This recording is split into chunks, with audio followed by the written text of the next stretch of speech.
10th में कर चुके हैं। मैं यहाँ टॉपिक का नाम लिखता हूँ, धीरे धीरे सारी टर्मोलॉजी सीखे क्या क्या चीजें हैं। Sequences and series.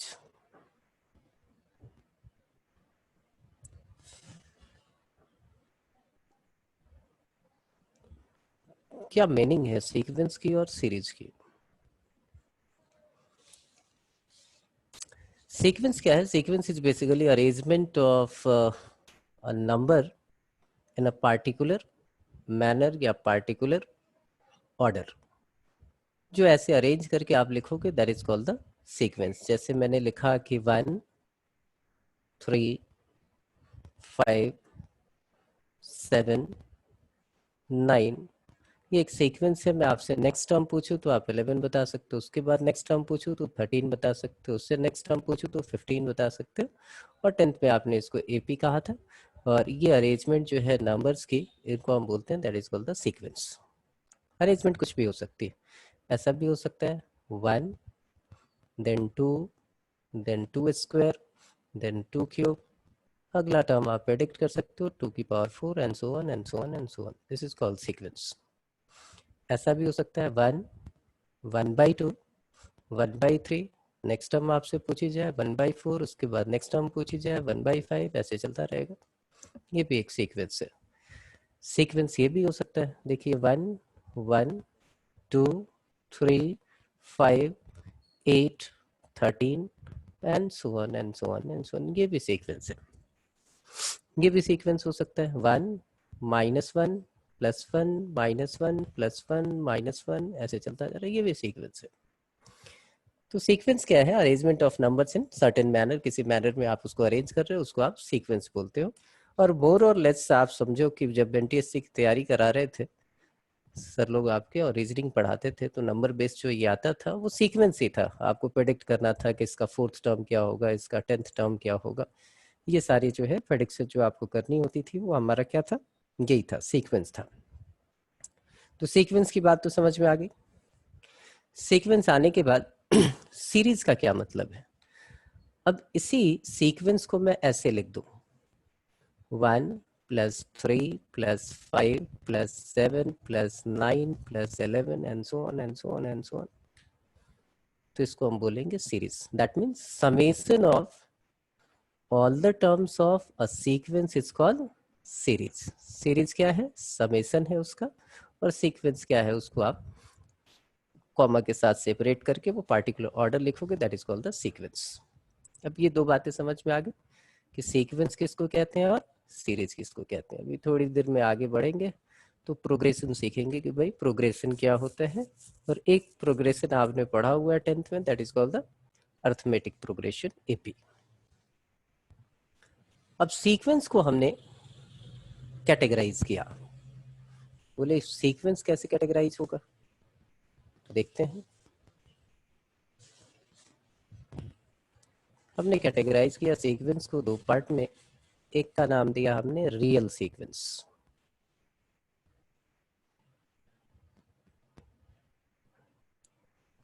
और दूसरे का नाम हमने दे दिया क्या? कॉम्प्लेक्स सीक्वेंस या नॉन रियल।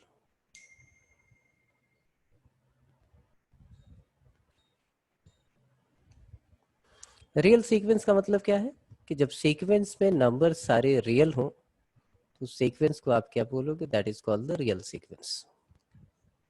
और कॉम्प्लेक्स सीक्वेंस की मीनिंग क्या है? तो देखिए एक नंबर होता है 1, हमने यहाँ अगला लिखा 1 + आयोटा। आयोटा सुना होगा आप लोगों ने। 1 + 2 आयोटा, 1 + 3 आयोटा। अगर किसी सीक्वेंस के टर्म्स कॉम्प्लेक्स हो तो उनको हम कॉम्प्लेक्स सीक्वेंस बोलेंगे। ठीक है। तो जब भी टर्मोलॉजी आपके पास आए कि sequence is real and sequence is complex, तो आपके दिमाग में आ जाना चाहिए कि इसमें सारे टर्म्स जो है वो रियल नंबर है और इसमें सारे टर्म्स जो है वो आपके क्या है? वो कॉम्प्लेक्स है। फिर से सीक्वेंस को हमने दो पार्ट में ब्रेक किया।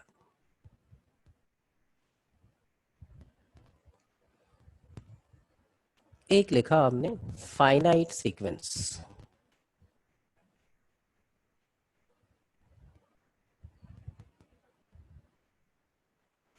और दूसरा हमने लिखा इनफाइनाइट सीक्वेंस।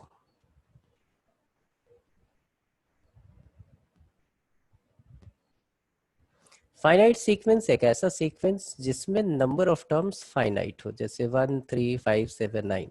मैंने यहाँ स्टॉप कर दिया। इस सीक्वेंस में नंबर ऑफ टर्म कितने हैं? फाइनाइट है। और इनफाइनाइट हो तो क्या होगा? 1 3 5 7 9 and so on and so on and so on, ये चलता जाएगा। तो नंबर ऑफ टर्म्स जब इनफाइनाइट हो जाए तो infinite sequence, and the number of terms are finite then the sequence is called finite sequence. तो ये दो टर्मोलॉजी और आ गई कि जब भी आपके क्वेश्चन में लिखा होगा the sequence is finite, that mean the total number of terms in the sequence are countable, they are finite, और infinite that means ये बहुत ज़्यादा होंगे। अच्छा चलिए अब सीक्वेंस को फिर से एक बार कैटेगराइज करें, ये टर्मोलॉजी सीख रहे हैं हम।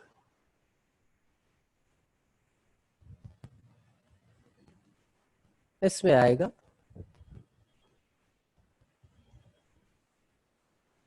कन्वर्जेंट सीक्वेंस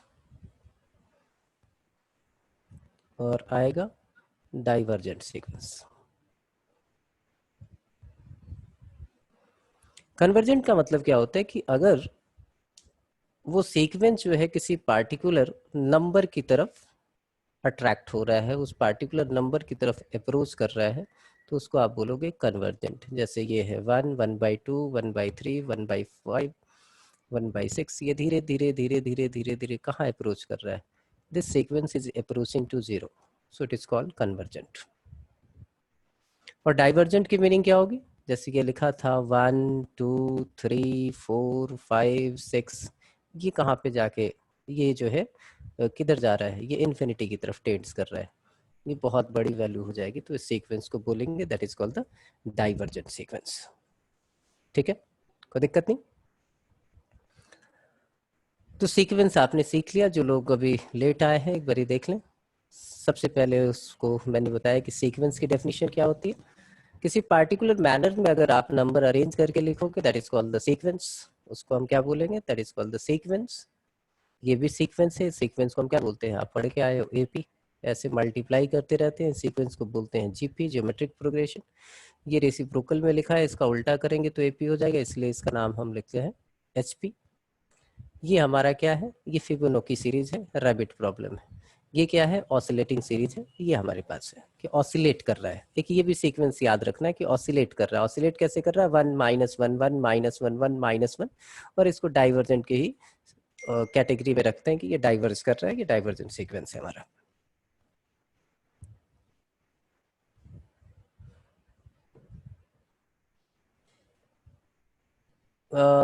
स्पीकर ऑन है नमन?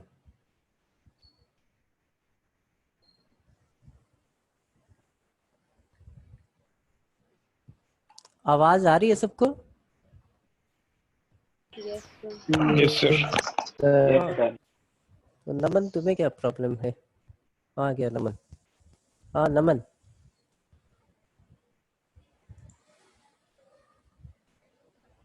नमन आवाज आ रही है?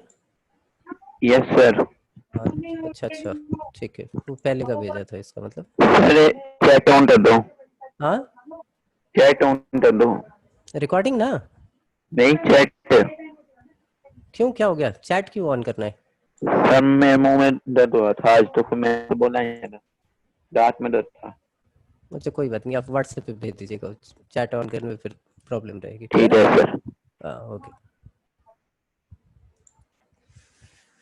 चलिए, तो ये सीक्वेंस कितनी टाइप होगी? बोले इसकी क्या जरूरत है? इसकी जरूरत ये है कि जब अच्छे क्वेश्चंस आएंगे तो इनमें ये सारी टर्मोलॉजी आएगी, और ये टर्मोलॉजी आपको पहले से क्लियर होनी चाहिए कि भाई क्या क्या है। तो पीछे हमने ये डिस्कस किया था, और यहाँ पे सीक्वेंस को दो पार्ट में डिवाइड किया, एक real sequence, complex sequence. Real sequence में रियल नंबर होंगे, कॉम्प्लेक्स सीक्वेंस में कॉम्प्लेक्स नंबर होंगे। फिर सीक्वेंस को हमने ऐसे किया, ये दो दो पार्ट अलग अलग क्यों कर रहा हूँ? क्योंकि जस्ट एक दूसरे के अपोजिट है। फाइनाइट सीक्वेंस जिसमें नंबर ऑफ टर्म्स फाइनाइट हो, infinite sequence number of term infinite हो। कन्वर्जेंट सीक्वेंस किसी पार्टिकुलर नंबर की तरफ अट्रैक्ट हो रहा है, टेंड्स कर रहा है, टेंड्स करेगा तो इसको कन्वर्जेंट सीक्वेंस बोलेंगे। और अगर ये इन्फिनिटी की तरफ टेंड्स करेगा, या प्लस इन्फिनिटी या माइनस इन्फिनिटी किसी तरफ टेंड्स करेगा, तो इसको बोलेंगे डाइवर्जेंट सीक्वेंस। ये सारी सीक्वेंस की कहानी हो गई। अब सीक्वेंस है क्या, सीरीज और सीक्वेंस में डिफरेंस भी आपको बता ही दिया था। अब ये देखिए, ये बिल्कुल रीजनिंग के सारे क्वेश्चन की तरह है। पहले तो सीक्वेंस हम ऐसे डिफाइन करते हैं, मैं किसी से एक पूछता हूँ अभी कि एक सीक्वेंस मैं ले रहा हूँ यहाँ, 1/1 + 2, 1/1 + 2 + 3, 1/1 + 2 + 3 + 4, ये सीक्वेंस है। और nth टर्म को आपने 10th में सीखा ही है कि भाई आप ऐसे डिनोट करते हैं। मैं इस सीक्वेंस का 50th टर्म पूछता हूँ कि क्या होगा, कौन बता सकता है मुझे? 50th term of the sequence,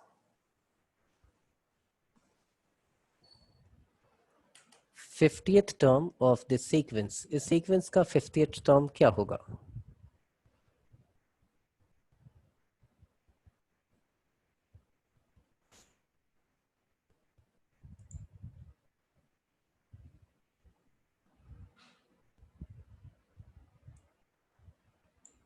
Isha, कीर्ति, कशिश, मोहित, बताओ भाई 50th टर्म क्या होगा? आप बोले बहुत आसान सा है, सबके ऊपर 1 है, तो आप ऐसे लिख दो। मैं कोई वो न्यूमेरिक वैल्यू नहीं पूछ रहा कि आपको कोई परेशानी है। आपने बोला कि सिंपल है बिल्कुल, आप लिखो ऊपर 1। फर्स्ट टर्म था तो 1/1 था, सेकेंड टर्म था तो 1 से 2 तक ऐड किया था, थर्ड टर्म में 1 से लेके 3 तक ऐड किया, तो 50th टर्म ये हो जाएगा 1 + 2 + 3 and so on and so on and so on and +50। किसी को प्रॉब्लम नहीं है? अच्छा, मैं यहाँ पूछूं कि nth टर्म क्या होगा, तो आप बोलो 50th टर्म ये है, तो nth टर्म आ जाएगा आपका 1 + 2 + 3 and so on up to n, add कर दो आप। ठीक है, एक सेकेंड सीक्वेंस लेता हूँ। ऐसे ही सीक्वेंस लिया मैंने 2/3, 4/5, 6/7, 8/9। मैं आपसे पूछता हूँ कि 10th सीक्वेंस क्या होगी, या nth आप बता दो, nth से ही हम 10th निकाल लेंगे, बाकी सारे निकाल लेंगे। कौन बता सकता है इस सीक्वेंस का nth टर्म क्या होगा? इस सीक्वेंस का nth टर्म क्या होगा?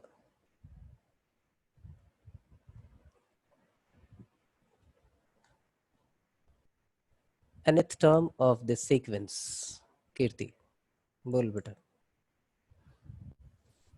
Sir, n+1 divided by n+2. अच्छा, n+1 divided by n+2।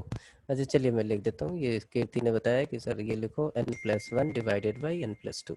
1 minute, आ गया ईशा, आ गया मैं अभी, प्रशांत आ रहा हूँ। n+1/n+2, चलिए जी पुट किया पहले 1 तो 2/3 आ गया, 2 पुट किया तो ये 3/4 आ रहा है, यहाँ तो है ही नहीं टर्म वो, तो इसका मतलब ये जो आपने सोचा वो गलत कर दिया। चलिए अब आ जाते हैं किसके पास, ईशा।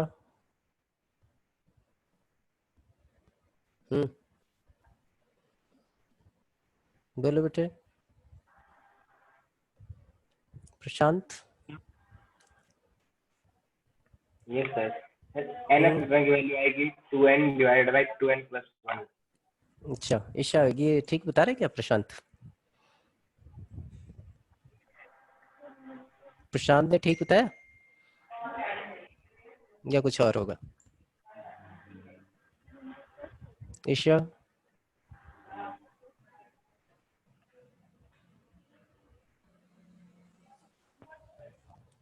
आवाज नहीं आ रही शायद उसकी, कोई बात नहीं, बिल्कुल सही बताया।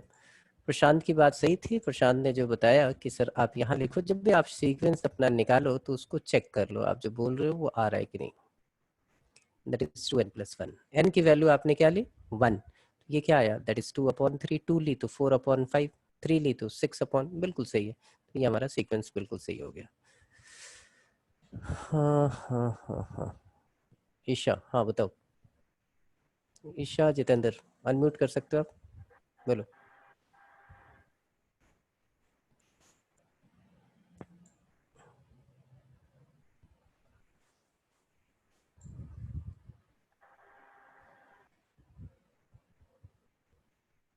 मैं सबको परमिशन दे रहा हूँ, आप जब भी आपको आंसर करना हो आप अनम्यूट करके बोलोगे और फिर म्यूट कर लोगे, ठीक है? मैं परमिट कर रहा हूँ सबको। चलिए एक तीसरा सीक्वेंस ले लेते हैं। थर्ड सीक्वेंस हमने लिया 1 1/3 1/12 1/60 and so on. nth term क्या होगी इसकी? एक मिनट रुक जाना। ये 2, ये 6, ये 24, ये sequence 1 1/2 1/6 1/24 and so on and so on and so on and so on.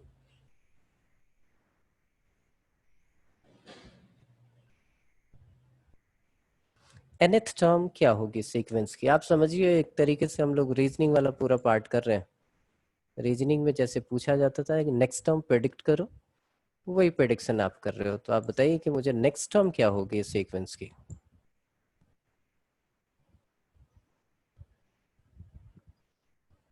What is the next term? What is the nth term of the sequence?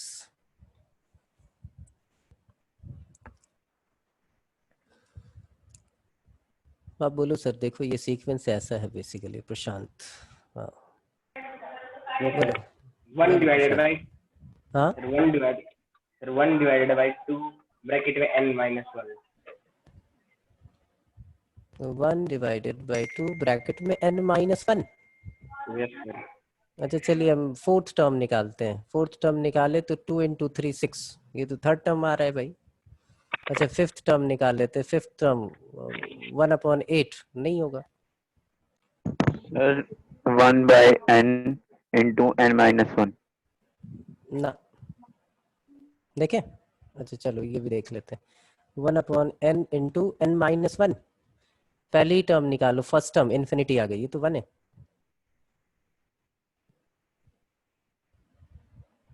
तो फर्स्ट टर्म में ही पंगा हो गया, तो ये भी नहीं। आपने बोला इस सीक्वेंस को आप ऐसे लिखो 1/1 1/1 into 2 1/1 into 2 into 3 1/1 into 2 into 3 into 4। बोलो बहुत सही। nth टर्म हमें निकालनी है, वो हो जाएगा 1/1 into 2 into 3 into 4 and so on into n। और कहीं सीखा हो तो आप इसको ऐसे भी लिख सकते हो 1/n फैक्टोरियल। कोई दिक्कत नहीं। यहाँ तक तो सारी कहानी जो है बहुत सिंपल है। अब सीक्वेंस को थोड़ा चेंज कर रहे हैं। ऐसा नहीं कि सीक्वेंस जो है वो पार्टिकुलर इसी मैनर में होगा। सीक्वेंस और भी हो सकता है, जैसे हमने एक बात की थी फिबोनाची सीरीज की, या उस टाइप के और भी बहुत सारे हो सकते हैं। मैंने बोला कि A1 is equal to A2 is equal to 1 and An is equal to An-1 plus An-2 for all n is greater than equal to 3। मैं बोलता हूँ कि मुझे fifth term and seventh term इस सीक्वेंस की चाहिए, क्या होगी? Fifth term and the seventh term of this sequence. What is the fifth term and what is the seventh term of this sequence?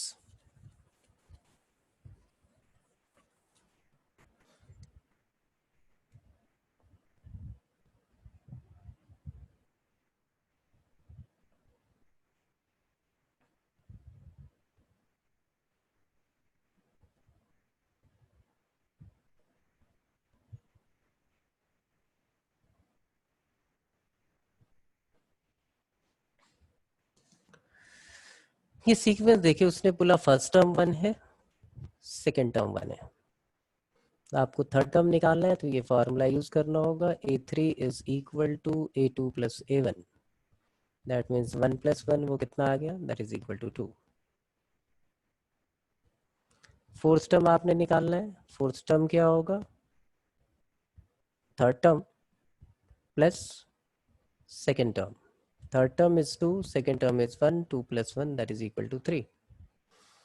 फिर उसने बोला कि भाई फिफ्थ टर्म निकाल दो, fifth term is equal to A4 plus A3, A4 is 3, A3 is 2, so it is equal to 5।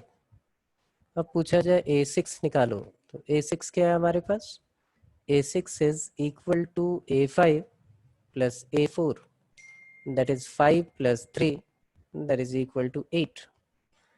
You have to find out A7, A7 is A6 plus A5, that means A6 is 8 and A5 is 5, so it is equal to 13।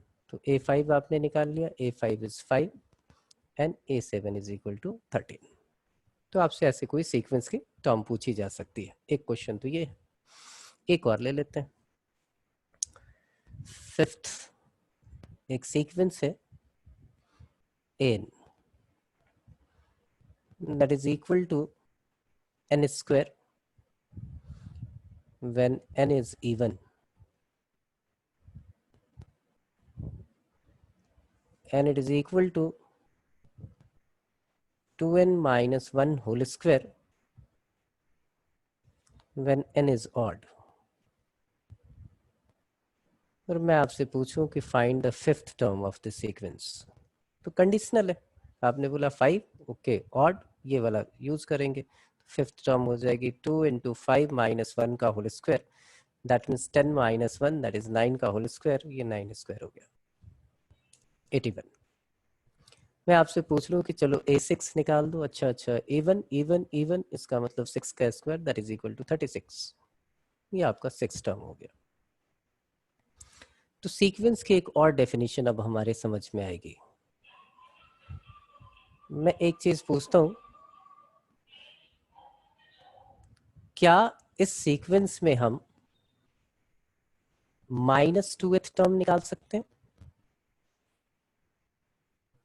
क्या इस sequence में -2th term निकाल सकते हैं? आप बोलो नहीं निकाल सकते। क्या आप 0 टर्म निकाल सकते हो, A0? नहीं। स्टार्ट ही कहां से होगा, first, second, third, fourth, fifth, six, seventh, eighth, ऐसे यही होगा ना, स्टार्टिंग ही हमारी यहां से होगी। तो इसका मतलब सीक्वेंस क्या है, sequence is basically a function from natural number two real number, जिसका डोमेन जो है वो हमारा क्या है, नेचुरल नंबर है, और आउटपुट जो आएगी वो हमारी रियल नंबर आएगी। जो एन लिखते हो, जो एन लिखा हुआ है, इस एन को तो हम एफ एन भी लिख सकते हैं।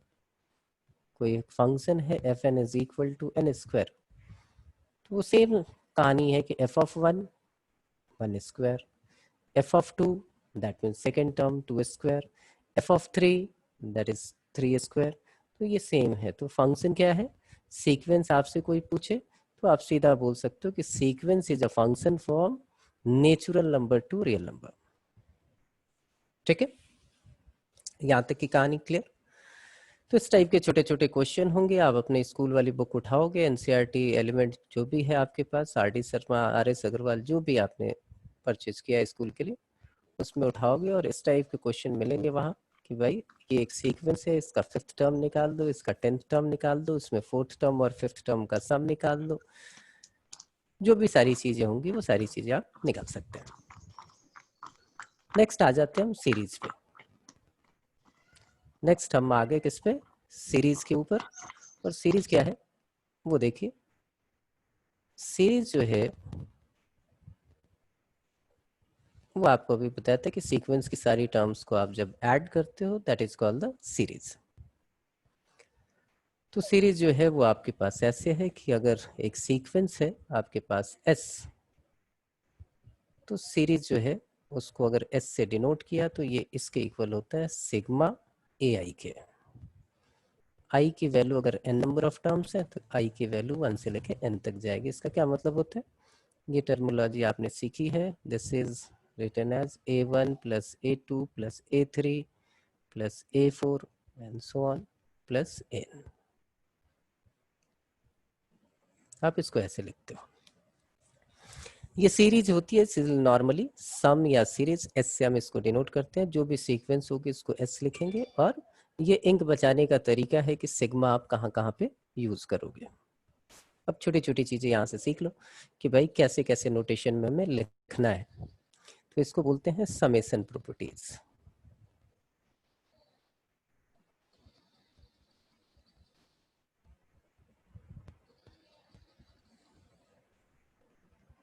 समेशन की क्या क्या प्रॉपर्टीज हैं वो देखते हैं। हमारे पास एक सीक्वेंस लिखा हुआ है, ये भी एक सीक्वेंस है। आपसे बोला जाए 2 plus 2 plus 2 plus 2 plus 2 up to n times.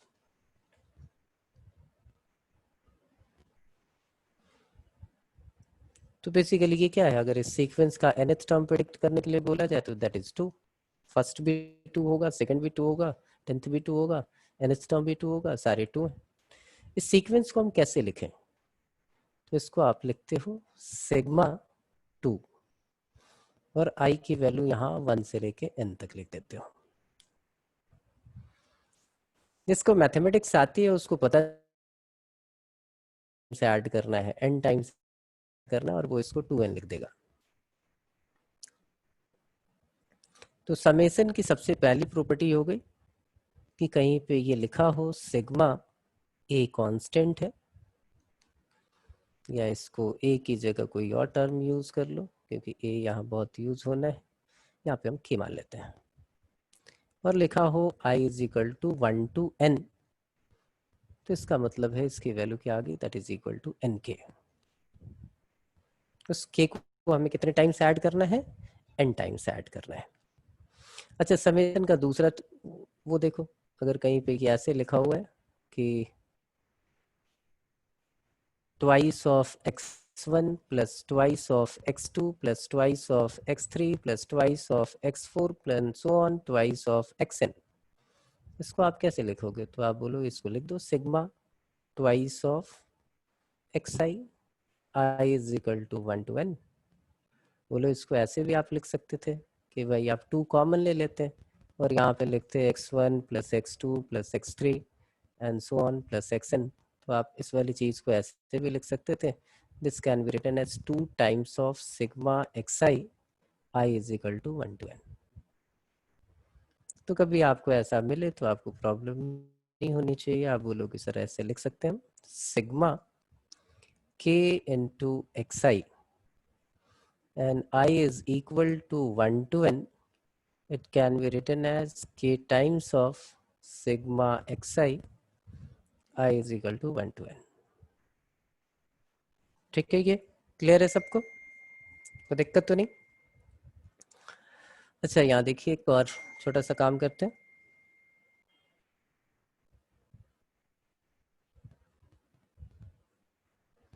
कहीं पे कोई सीक्वेंस हमने ऐसे ले लिया,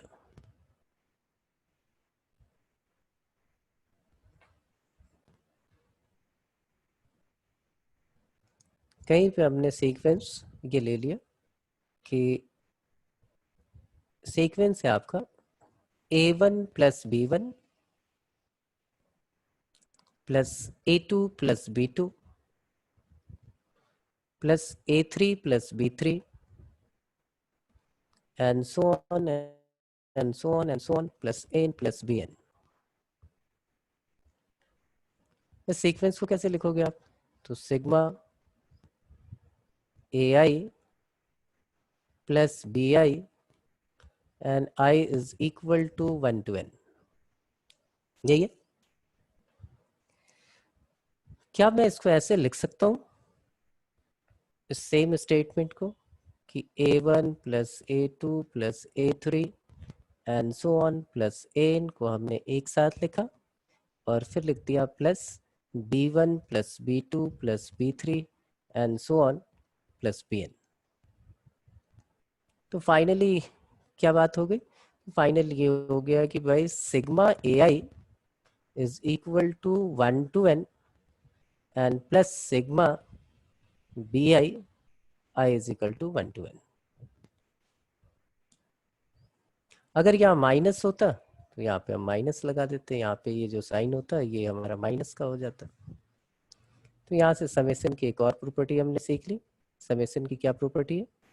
sigma A I plus minus B I and I is 1 to n, so it can be written as sigma ai I is equal to 1 to n plus minus sigma bi I is equal to 1 to n. ठीक है। Next हम आ जाते हैं कि अगर sequence जो है वो प्रोडक्ट में हो तो क्या हो सकता है।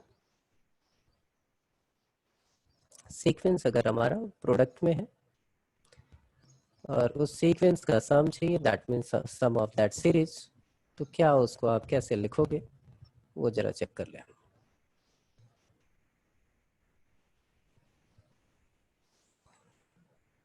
आपके पास ये चीज आ गई कि एक सीक्वेंस है S is equal to A1 B1 into A2 B2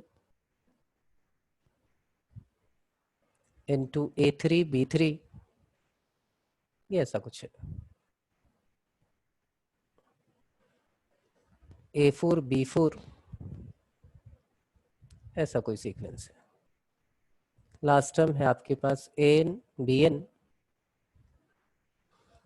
तो अगर आप इसको सिग्मा में लिखे तो सिग्मा में क्या लिखेंगे कि sigma AI into BI,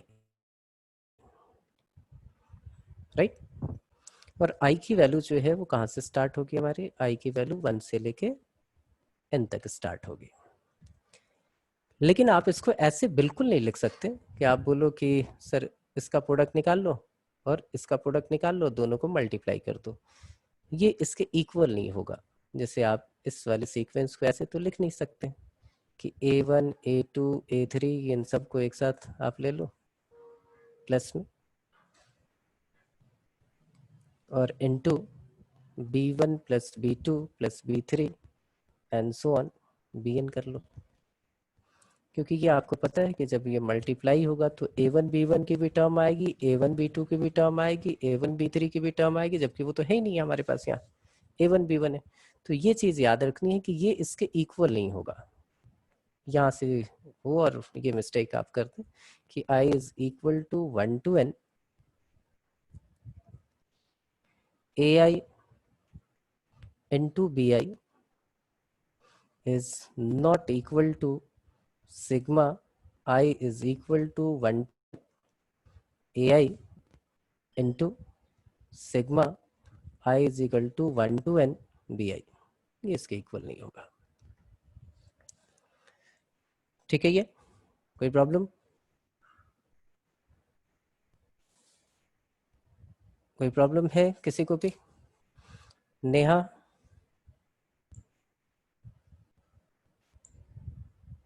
Neha yes sir. बेटा क्लास की टाइमिंग का पता नहीं था आज? सर टाइमिंग का नहीं पता था। ठीक है, टाइमिंग यही रहेगी, जो लोग भी लेट आए हैं उनके लिए है।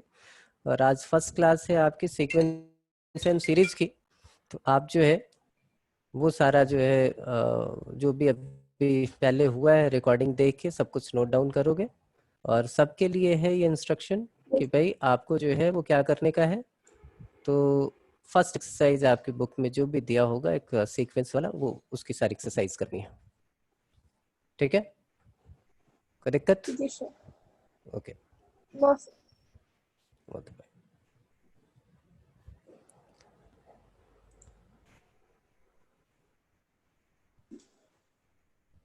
ठीक, चले आगे। अब हम बात करते हैं किसके। ओके, म्यूट कर लो बच्चा, म्यूट कर लो।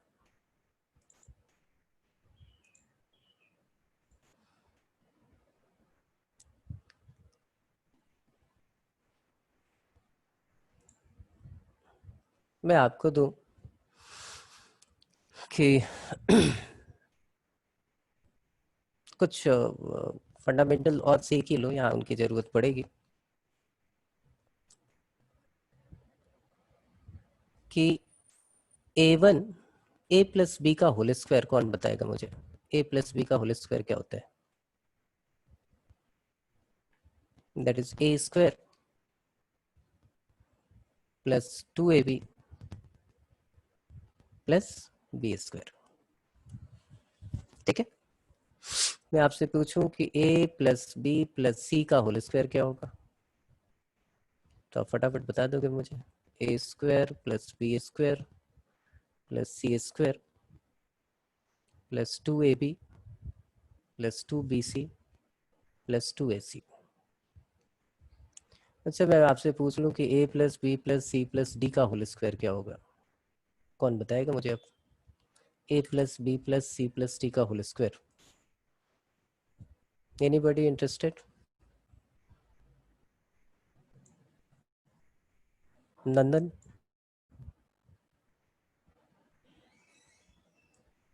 नंदन गर्ग? Yes, sir. हाँ, प्रशांत आ रहा हूँ मैं तुम्हारे में। क्या होगा a plus B plus C plus D का होल स्क्वायर?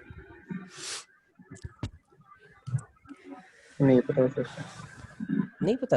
अच्छा चलिए, एक प्रशांत बोल रहा था, प्रशांत से बात करते हैं। चलिए प्रशांत बताओ। शायद तो ये होगा a square plus b square plus c square hmm plus b square 2ab 2bc 2c plus 2ad. बस नहीं ना? Yes, ना, yes, sir. आओ यहाँ से देखते हैं। होता है ना कि वो जैसे वो पेंटिंग में हमें ब्यूटी दिखती है ना, वैसे ही अलजेब्रा में नंबरों की गजब की ब्यूटी है। आप ध्यान से देखोगे तो वो चीज दिखेगी, नहीं दिखोगे तो नहीं दिखेगी। मैं यहाँ जो बोल रहा हूँ जरा ध्यान से सुनना। ये ए और बी दो कुत्ते हैं और आपके पास दो बिस्किट्स हैं डिफरेंट फ्लेवर की। अब मान के चलते हैं एक चॉकलेट फ्लेवर है, एक स्ट्रॉबेरी फ्लेवर है, और आपको खिलाने को बोला जा रहा है। ए प्लस बी का होल स्क्वायर वही है। आपने क्या किया, जरा मैं लिख रहा हूँ, आपकी बात समझ में आएगा। आपने बोला कि सर ए को हमने दोनों बिस्किट दे दी और बी को भगा दिया, तो जिसके हिस्से में जो आएगा वो उसका पावर हो जाएगा। आपने बोला कि सर ए को हमने चॉकलेट फ्लेवर दिया, इसको हमने स्ट्रॉबेरी फ्लेवर दिया, या इसको स्ट्रॉबेरी फ्लेवर दे दिया, इसको हमने ये दे दिया, और इसको जो है हमने क्या किया, ए को इस बारी मना कर दिया और बी को दे दिया। ए प्लस बी का यही है मतलब। इसको आप बोलते हो क्या? That is the distribution of two object between two peoples. ये दो टू पीपल के बीच जो है वो डिस्ट्रीब्यूशन है। सिमिलरली यहाँ देखो, ए के हिस्से में 2 आया है तो ए स्क्वायर है, इसका मतलब बी और सी के हिस्से में क्या है, 0 0 आया है, बी की पावर 0 सी की पावर 0 है ना। बी स्क्वायर का मतलब क्या है, ए की पावर 0 बी की पावर 0 सी की पावर 0, बी स्क्वायर है। यहाँ पे ए की पावर 0 बी की पावर 0 सी की पावर 2। यहाँ देखो, एक बिस्किट इसके हिस्से में, एक बिस्किट इसके हिस्से में, इसके हिस्से में 0, और इनके आपस में जो है फ्लेवर चेंज होंगे, ऐसा 2 टर्म आएगा, इसलिए 2ab। यहाँ देखिए, इसके हिस्से में एक, इसके हिस्से में एक। अब मुझे बता दीजिए कि a plus B plus C plus D का होल स्क्वायर क्या होगा? अब कोई बता दो, a plus B plus C plus D का होल स्क्वायर क्या? बोलो बोलो बोलो बोलो। आप बोलोगे सर ये होगा A square plus B square plus C square plus D square. चारों को हमने दो दो बिस्किट दे दिए, अब 2 ही है तो एक एक को मिल सकता है, तो आप लिखोगे 2ab भी होगा, ट्वाइस ऑफ ac भी होगा, ट्वाइस ऑफ ad भी होगा, ट्वाइस ऑफ bc भी होगा, ट्वाइस ऑफ bd भी होगा, प्लस ट्वाइस ऑफ cd भी होगा। 1 2 3 4 5 एंड 6 4c2। ठीक है, लिख सकते हैं या नहीं? ये बात समझ में आई, हाँ या ना? किसी को कोई प्रॉब्लम? चलिए, प्रॉब्लम नहीं है तो मैं ही पूछ लेता हूँ किसी से। नमन जैन तो बताएगा नहीं, मुकेश उसका लैपटॉप, मोहित मोहित मोहित अनम्यूट करो बच्चे। कीर्ति, Yes, sir. ये बताओ a plus B plus C plus D का होल स्क्वायर क्या होगा? A plus B plus C plus D plus E का होल स्क्वायर क्या होगा? शायद इसके साथ a plus B plus C plus D के होल स्क्वायर का जो सॉल्यूशन है उसके साथ 2ae plus 2ab sorry 2ad plus 2db plus 2dc plus 2 और मतलब सब ई स्क्वायर भी हो जाए ना, ये बोलो दो दो के जितने पेयर बनेंगे वो सारे बना लो आप, हाँ ठीक। और सबको एक बार ही दो दो बिस्किट बांट दो, तो ए स्क्वायर बी स्क्वायर सी square D square E square ऐसे हो जाएगा, है ना? कोई दिक्कत Yes. तो नहीं? ठीक है, आइए हम फिर से वापस लौटेंगे। हम एक चीज समझने की कोशिश कर रहा हूँ, और ये चीज आपकी समझ में आ गई तो बहुत हेल्प करेगी आगे।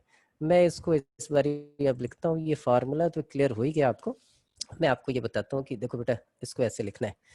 मैं आपसे अब पूछने जा रहा हूँ x1 plus x2 plus x3 का होल स्क्वायर। मैंने ए बी सी नहीं दिया, और मैं यहाँ लिखता हूँ, अगर किसी को भी प्रॉब्लम हो तो मेरे से पूछ लेना। मैंने लिखा x1 square plus x2 square plus x3 square plus twice of x1 x2 plus twice of x1 x3 plus twice of x2 x3, right? लिख सकते हैं। अब देखिए यहाँ पे क्या क्या करने वाला हूं मैं इसको ऐसे लिख रहा हूं, this is sigma xi i is equal to 1 2 3 का होल स्क्वायर।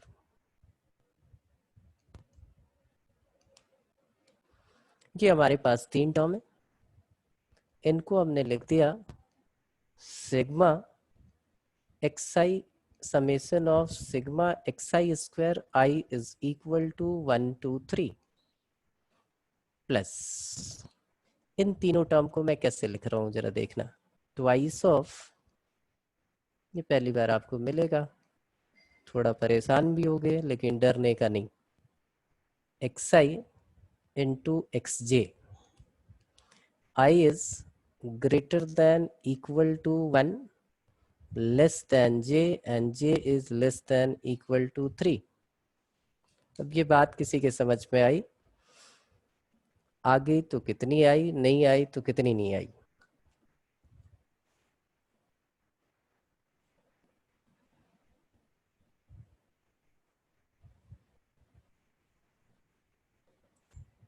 ये क्लियर है?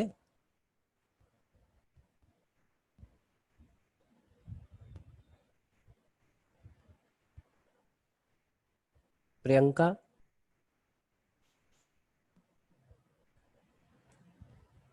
No sir. अच्छा एक काम करें, एक होता है ना कि भाई ऊन से स्वेटर बनाते हैं, और दूसरा काम होता है स्वेटर से ऊन वापस निकालने, ऐसा प्रोसेस देखा है ना घर में?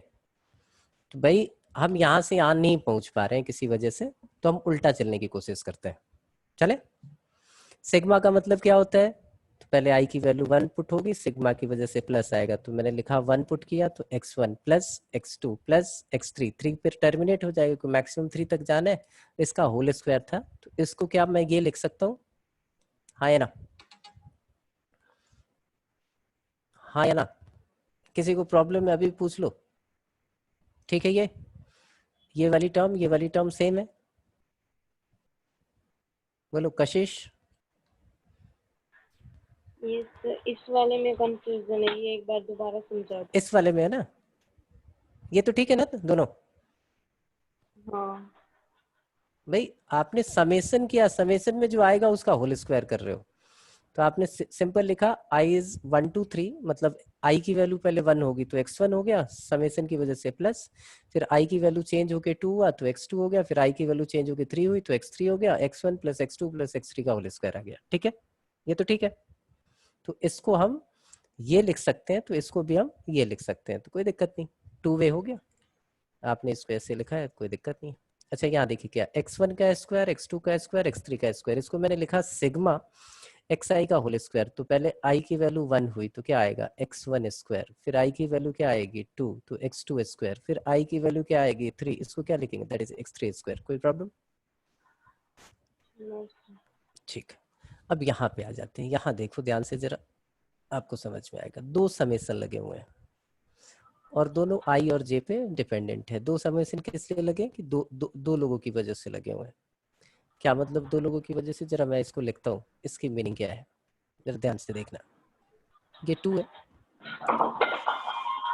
सबसे पहले i की वैल्यू 1 होगी तो x1 हो गई, j की वैल्यू 1 से ज्यादा होनी चाहिए क्योंकि तो x2 हो सकती है। फिर बोलो x1 के साथ सर x3 भी तो आ सकता है, x3 आ गया। j 3 से ऊपर जा नहीं सकता, कहानी खत्म। प्लस अब i की वैल्यू फिर 2 हुई, j जो है i से बड़ा है तो क्या हो सकता है 3 हो सकता है, तो ये आ गया। सेम है, बात समझ में आई? ये चीज क्लियर है? डबल समेशन का क्या मतलब? दो लूप एक साथ घूम रहे हैं i और j के। i j पे डिपेंडेंट है, इसलिए जब i की वैल्यू पुट करोगे तो इस वाली चीज का ख्याल रखोगे कि भाई j उससे बड़ा होगा। तो पहले 1 लिया तो j हमारा 2 आ सकता है, 1 लिया तो j हमारा 3 आ सकता है। फिर अब सेकंड वाले उस पे गए, i की वैल्यू हमने 2 ली तो j की वैल्यू सिर्फ 3 हो सकती है। ये 3 टर्म आपको दिख रहे हैं। क्लियर कशिश? कशिश ओके सर, आगे। आगे समझ में? किसी Yes. को और प्रॉब्लम हो तो बताओ बताओ बताओ। Kirti, Jitendra, Naman, Neha, Nandan, Nandan Garg, No, clear? sir. Clear Yes, है? sir. क्लियर है Yes, अब? sir. Okay okay okay okay. तो चलिए अब एक काम करते हैं, इसको जनरलाइज कर देते हैं। आपने जनरलाइज किया क्या? तो जनरलाइज यहाँ पे इस फॉर्मूले में यहाँ पे लिख लेते हैं। इसको हमने रैप कर दिया और समेशन प्रॉपर्टीज में इसको लिख लिया। ये हमारे बाद में काम आएगा।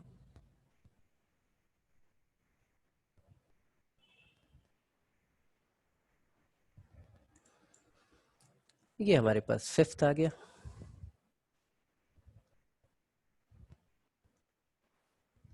फिफ्थ वन इज,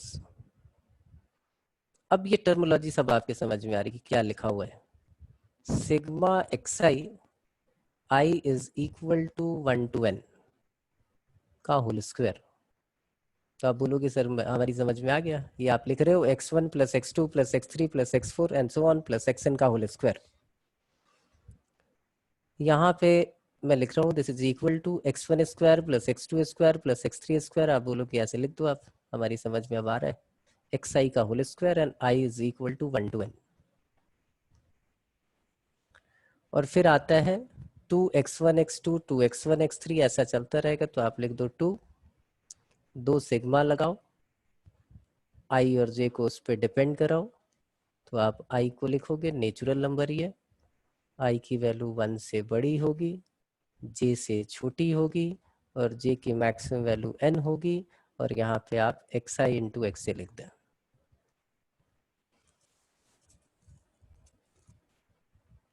ठीक है, कोई दिक्कत? बात समझ पा रही है? अब यहाँ पे एक छोटी बात और सिखा देता हूँ और फिर उसके बाद कल से हम एपीएस स्टार्ट करेंगे। अच्छा ऐसे कहीं लिखा हुआ है तो इसका क्या मतलब? सिग्मा सिग्मा ये लिखा हुआ है i is equal to 1 to n and j is equal to 1 to m and 2। इसका क्या मतलब? अब यहाँ देखिए i और j इंडिपेंडेंट हो गए, डबल सिग्मा यहाँ भी लगा हुआ है। तो जरा इसकी मीनिंग समझो। इसकी मीनिंग है कि पहले इसका सम निकालिए और वो जो सीक्वेंस आएगी फिर उसका सम निकालिए। तो एक एक करके देखते हैं। अगर आपसे पूछा जाए कि sigma j is equal to 1 to m 2 क्या होगा, तो आप बोलोगे अभी भी आपने सीखा था that is 2 raised to the power m, sorry 2 into m आपने सीखा था, ये रहा ये रहा ये रहा। k को n टाइम्स ऐड करना है तो n k, यहाँ 2 को m टाइम्स ऐड करना है, क्या आ गया 2m। अच्छा जी, फिर आप बोलो कि फिर से अब सिग्मा लगा दिया, तो सिग्मा लगाया आपने, sigma i is equal to 1 to n, ठीक, and sigma j is equal to 1 to m। 2 इसकी मीनिंग क्या हो गई, sigma i is equal to 1 to n into 2m। अब m क्या है, कांस्टेंट, 2m क्या है, कांस्टेंट, तो आप बोलो इसको बाहर निकाल लो। अब ये n टाइम्स ऐड करना है, that means this is equal to twice of mn। कोई दिक्कत, this is equal to twice of mn, ठीक। एक ये भी लिख लेते हैं हम कि अगर ऐसा कहीं लिखा हो तो इसकी मीनिंग क्या है, ये 6th है आपका, कि सिग्मा सिग्मा अगर यहाँ लिखा हो, ध्यान देना आई है, थोड़ा और चेंज करे तो कुछ और रिजल्ट हो सकता है, लेकिन मैं चेंज नहीं कर रहा हूँ, ऐसे ही जो सीखा है वही करिए। यहाँ पे j is equal to 1 to m और ये 2 ही रख रहा हूँ, m कांस्टेंट n कांस्टेंट, तो आप इसको लिख सकते हो that is twice of mn। ठीक है जी। अब आपका होमवर्क क्या है, होमवर्क है फर्स्ट एक्सरसाइज, आप अपने स्कूल वाली बुक की कंप्लीट करके रखोगे। ट्रिगो इक्वेशन के जितने क्वेश्चन हैं वो सारे कंप्लीट करके रखें। हाँ प्रशांत, एक मिनट आ गया मैं, बोलो प्रशांत। की जगह 1 की बजाय कोई और वैल्यू रख दे तो 1 की जगह अगर कोई n रख दें और वो रख दें तो अलग होगा, वो सम स्पेशल सीक्वेंस में सिखाऊंगा, ठीक है सर। ठीक है। तो अभी तक तो इतना ही सीखो, समेशन की प्रॉपर्टी, ये बीच बीच में जरूरत पड़ती है इसलिए। अच्छा, एक छोटा सा काम और है, जो नेक्स्ट क्वेश्चन है वो मैं आपसे पूछूंगा नेक्स्ट क्लास में। नेक्स्ट क्लास वैसे ट्यूसडे है, मंडे मुझे क्लास कब लेनी है मैं पूरा टाइम टेबल देख के आपको मैसेज कर दूंगा। मैसेज आपके पास पहुंचेगा मॉर्निंग में 9 o'clock के अराउंड। 9 o'clock के आसपास आप जरूर एक बार अपना ग्रुप चेक कर लें कि मैथ्स की क्लास की टाइम ऑफिशियली नहीं है आपकी मंडे क्लास, जो अब हो रही है वो ट्यूसडे, थर्सडे एंड सैटरडे 10-10, और ये स्लॉट भी खाली नहीं है कि मैं उसमें रख पाऊँ, वो एक बारी मेरे को देखना है। तो मंडे की क्लास का मैं आपको इन्फॉर्म कर दूंगा किस टाइम आपकी क्लास हो रही है। तो आपका होमवर्क है ट्रिगो के, तब तक आपको संडे पूरा मिल रहा है, ट्रिगो की वो असाइनमेंट पूरी कर जाएंगे आप जो आपको मिली है। सेकंड, आपको पास होमवर्क जो है वो सीक्वेंस एंड सीरीज का है, फर्स्ट एक्सरसाइज आपकी स्कूल बुक का। और तीसरा काम क्या है कि प्रोग्रेशन की क्या मीनिंग होती है, मैं किसी से भी रैंडमली किसी को सेलेक्ट करूंगा और उससे मैं पूछूंगा कि प्रोग्रेशन की मीनिंग बताओ। तो आपको जो भी करना है, जहां से भी सर्च मारना है, सर्च मार के प्रोग्रेशन की मीनिंग याद करके रखो कि सर प्रोग्रेशन को ऐसे डिफाइन करते हैं। ठीक है बच्चों, मिलते हैं आपसे ऑफिशियली ट्यूसडे, मंडे का मैं पहले आपको इन्फॉर्म कर दूंगा, ठीक है, ओके।